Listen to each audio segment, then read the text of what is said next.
My partner and I joined our friends on a trip to a beach to try acid for the first time. There were only 5 of us, 2 boys and 3 girls, 2 couples, 1 extra girl. We took acid while there was still sunlight because apparently it takes ages to take effect, and we spent this time drinking beer near our tents with a campfire going on. Mind you, as we were descending into tripping balls on acid, we were also getting quite drunk. I'm very lightweight, so I didn't have much to drink. My partner on the other hand had plenty. When it started to kick, it was fun. It was funny. I felt like the sand was grassy and I kept hearing Billie Eilish singing to my ear when really it was the wind blowing so hard it was whistling. This is where it goes downhill. Maybe like 4-5 hours later, I decided to go on a walk and had 2 friends join me because I couldn't go to sleep. My partner wanted to stay in our tent because he wasn't feeling well, so I said sure. Our other male friend who was coming to walk with me told his girlfriend to stay with my BF so that she could look after him, in case anything goes wrong. We thought all was well, until we got back. When we returned, first thing I heard was just obnoxious moaning and breathing. Me and the others panicked, so we immediately went into my BF's tent and lo and behold, both someone's GF on top of my BF. I ended up vomiting and passing out on the shore, but I heard a lot of yelling and crying. I woke up being in my tent and saw my BF sleeping next to me. Honestly, I had to really think whether I hallucinated him cheating or that it really happened. Our other friend's girlfriend had apparently left during the night without letting any of us know, so there were only 4 of us. My partner's excuse was that he genuinely thought that the girl was me. The smell, the eyes, the hair, etc. When I realized it was all real, I just cried and had been crying since. I've never felt so broken, betrayed, confused, and hurt at the same time. I want to make excuses for him and think maybe it was just a mistake, but he full-on cheated. 4 years down the drain, just like that.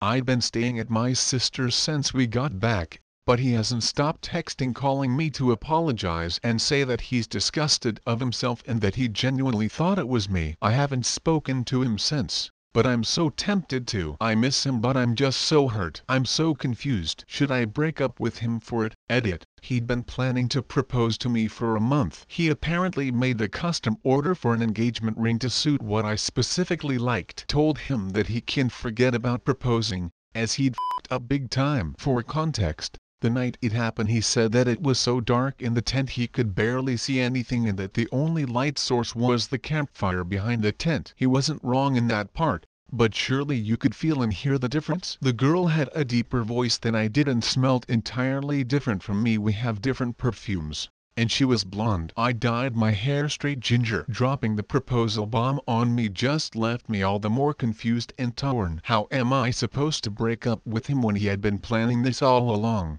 I feel like the asshole now even when I know I'm not. He knows I'd been waiting for him to propose for over a year now. Update. So much has happened in the past hour. Our friend was able to get in touch with the girl who was caught with my partner because he went to the girl's house and no one ended up being there. I'll try to break it down as best as I can, starting with my partner whom called off work to come to me so that we could sit down and talk about it once and for all. I asked him if he could possibly leave work early as I knew I wouldn't be able to sleep anyway. From his perspective, while being in the tent alone, he couldn't tell whether he was asleep or not. He thinks his eyes were open, but it wouldn't make a difference whether he blinked or stared into the abyss. He said he was really dizzy but really hyper, but then also really tired, and that all these feelings made him nauseous but not to the point where he needed to throw up, just enough for him to feel the need to lie down and relax. He said he heard the tent open, but he didn't react because he naturally thought it was me. He said, "You going to bed?" as the girl he thought was me just plummeted herself onto the sheet next to him. He couldn't recall whether he heard a response,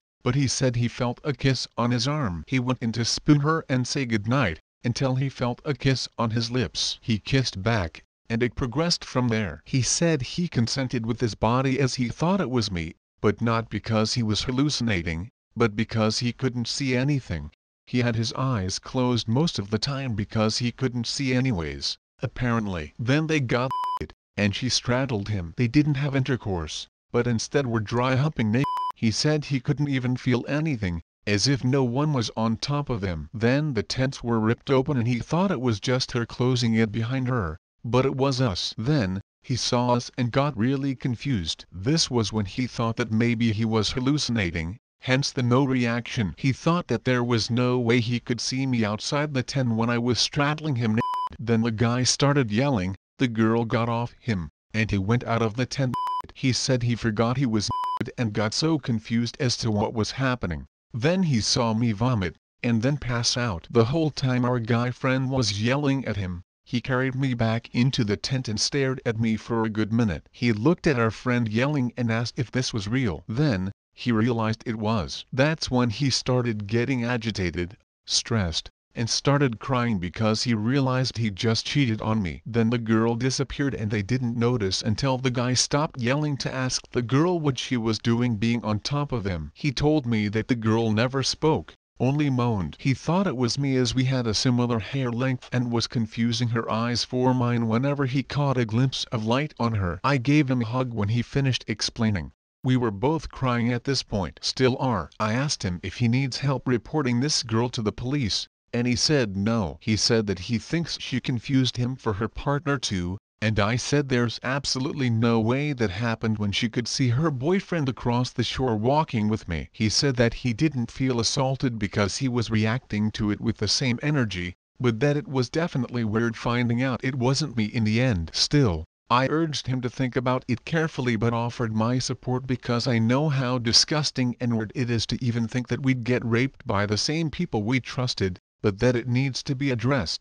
He said he'll think about it. I said my side and how I saw it. Then we sat in silence for a while and ended up talking about the good moments that happened that night. We were both relieved that we talked about it, and it genuinely felt like he was telling the truth. I've known the man for 5 years. He physically cannot lie. He said he understands why I thought he cheated, because he also thinks he cheated. He brought up the proposal because he was terrified of losing me, but admitted to the bad timing of it. I shared my own guilt and apologized for leaving him in the hands of someone else, for allowing it to go that far, for everything. Now he's taking a shower and going back to work after, and I'm shaking as I'm typing this. As for the girl, buckle the up.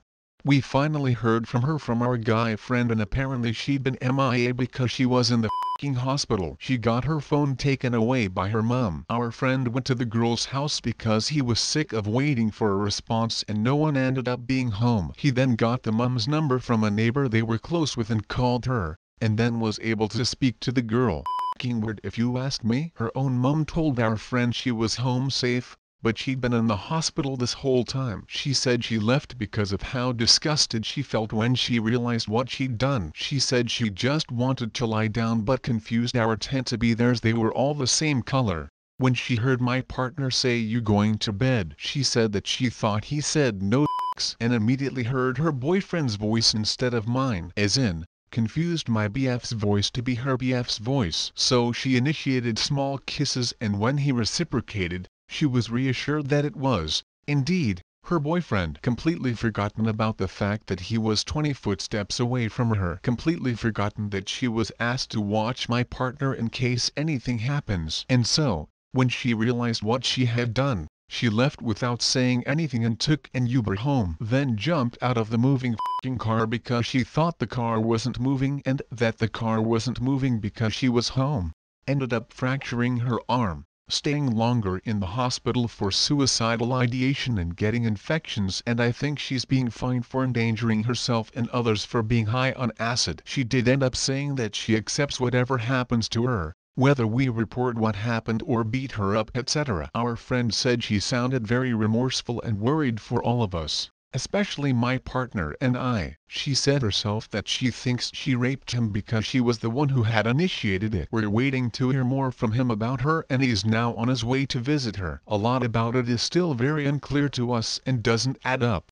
Needless to say, I am both relieved and horrified to have heard both parties' perspective. This has been such a big day. It doesn't feel real. We will continue to work on this and may probably need therapy. The situation ended up being a lot bigger than me, and I feel that the only ones to blame were ourselves. We allowed this situation to happen. And it didn't matter if it was intentional or not. We were irresponsible and really stupid. We thought the beach was an awesome idea for the solitude, silence, and the view, but we didn't factor in the darkness and the consequences of drinking and taking acid at the same time. Hell, one of us could have even drowned despite the ground rules we put out and despite it being a low tide that night. It was really dumb and set up to fail from the very beginning. As for our relationship, we're coming to an agreement to have some space between us physically, as it felt like it would have been too soon to start sleeping on the same bed, and to get therapy together. We'll talk about it more after his shower. I'm going to continue to stay at my sister's, but I'll also be seeing him regularly to continue supporting each other. We're both still shaken up and quite traumatized from it all, but we're both willing to work it out. We've heard one another and decided to trust each other, and obviously created very heavy boundaries regarding drugs and alcohol. I'm not the type to develop trust issues, so I'm hoping healing from this will be easier than how everyone makes it out to be. For the people that have commented and shared their own experiences, thank you. Especially to those who have challenged my perspective and called me out on my own shortcomings. Excluding the ones who were flat out insensitive assholes, y'all can choke. I thank those who had given me sound advice, those who educated me, and those who had given us well wishes. I really appreciate the time you've invested into this. I'll answer questions, but I might delete this profile shortly after. Thanks everyone. This was appalling from start to finish. Completely irresponsible drug taking in an insanely unsafe environment, and then focusing on the fact that the BF may have been sexually assaulted without any consideration for the woman who was just as high and then completely disappeared. They honestly lucky no one died, and I be breaking up with everyone just because of their sheer stupidity. But they all as stupid as each other. That was the first story, and now we are going to listen today's second story. I have been struggling with mental health issues for a long time. We hired a babysitter, and she wasn't just with kids. She was with my husband too. I started working during that time, so I needed it. But my husband goes on to having an affair with her. He just said he fell out of love with me. He doesn't find me attractive anymore. I was crushed and broken. I filed for divorce, and now I am a single mother with 2 kids. The woman he left me for is much younger and prettier than I am. She is in her 20s and has a nice body. I am still struggling to lose weight from my childbirth. Sometimes I feel this was my fault. If I had just been a stay-at-home wife, we wouldn't need to hire a nanny. He never would have had an affair with her. Is this my punishment for wanting to be just more than a mom and a wife? Is this the punishment for me for going back to work instead of being a mom? Don't get me wrong. I love my kids. They will always be my first priority, but I can't shake this feeling that I invited doom into my own house. I do hear few people say that I should have kept an eye on my husband, that I should have been a good wife, otherwise he wouldn't cheat. I still love him. I hate that I still love him. I hate that he is happy while I am miserable. I tried to kill myself a few months ago, but I didn't because of my kids. I love them. I know they are not to blame. I feel unattractive, useless, and like a joke. I couldn't keep my marriage. Why does he get to have a good life after hurting me this way? Isn't he the evil person? Why is he blessed in life? Update.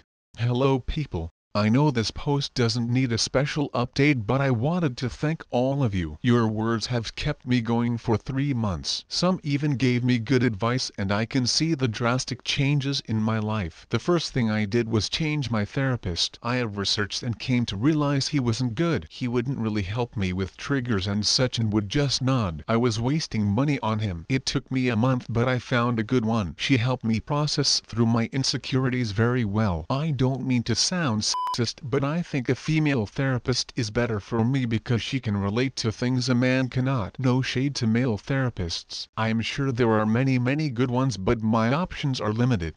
I spend my time trying out new things and spending time with my kids a lot. I no longer feel this agony and guilt over my marriage. I am still healing. It is a long way to go. I started dressing cute. Not for men but for me. I started to feel like my old self. I am currently dating someone. It is very new. I haven't introduced him to my kids yet, but he knows I am a single mom and is aware of my situation. One of the main reasons why I avoided dating is because I am afraid of having my heart broken. But now I am slowly overcoming that irrational fear. Even if this relationship doesn't work out, I wouldn't mind. Also, the stigma people have for single moms have made me even more insecure about myself.